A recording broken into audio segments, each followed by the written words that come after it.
someone's got control and we need to rewrite it. So would they be the rebellion? The rebellious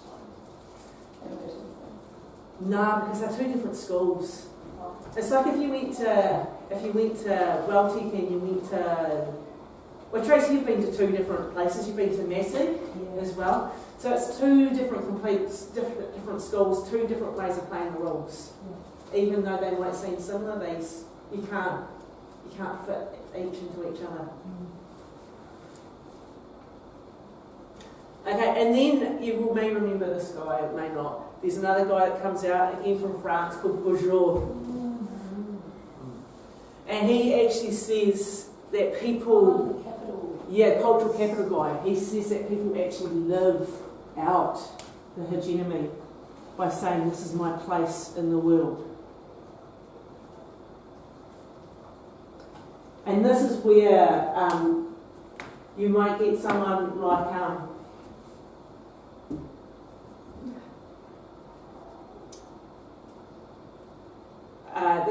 like a key hegemony that is within white New Zealand is that we don't have racism. If you talk to most white New Zealanders, they'll say racism isn't a problem in New Zealand. It's not here. Just Kiwi.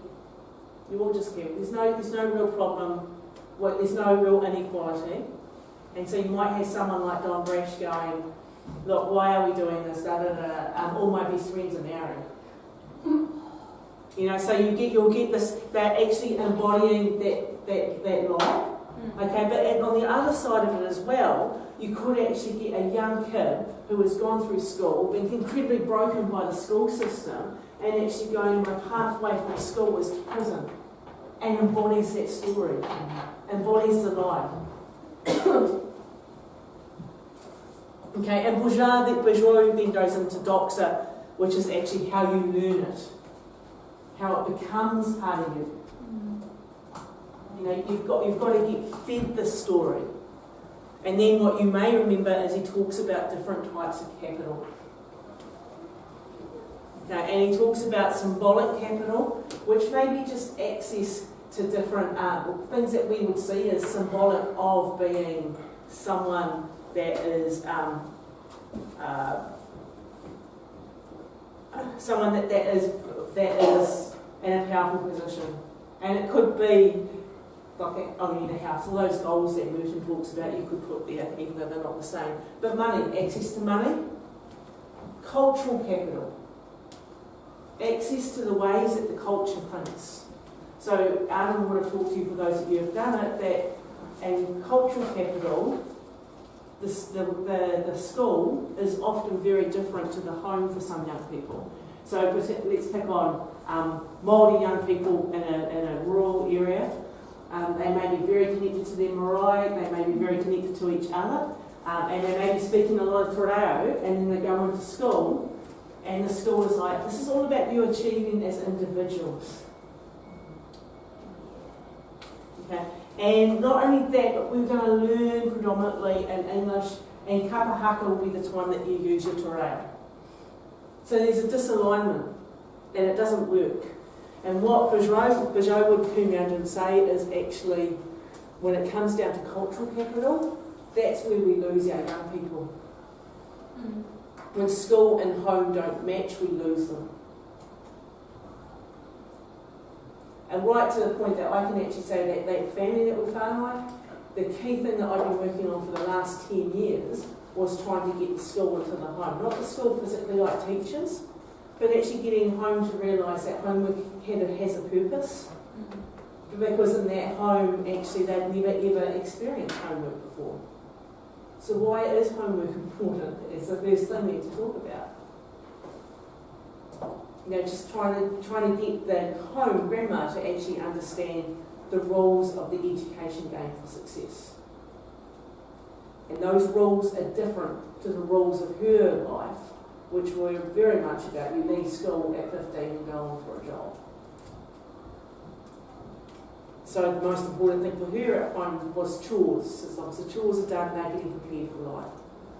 Social capital is the concept that I may be from a poorer home, but I actually might know Grace from a richer home. And so Grace has got those connections to actually be able to break into my life and actually take me out and get me engaged so that I can have a better position. All of this is trying to say, look, there is a concept of power and control going on in our world.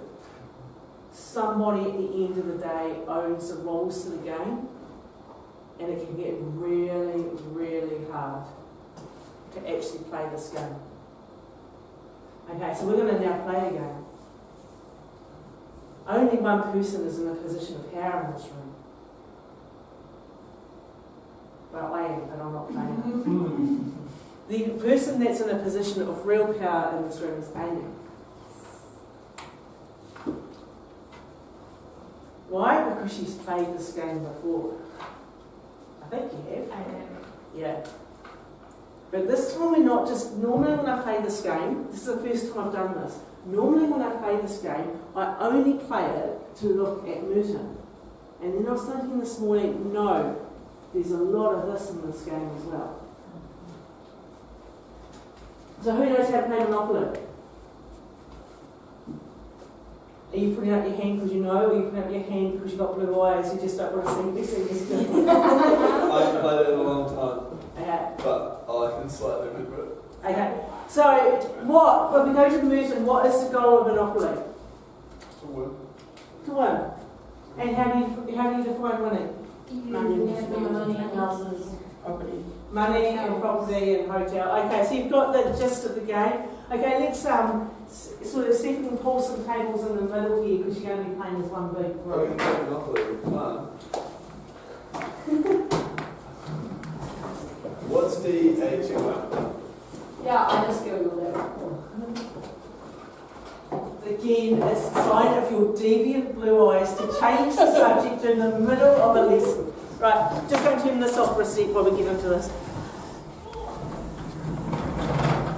Is that if I run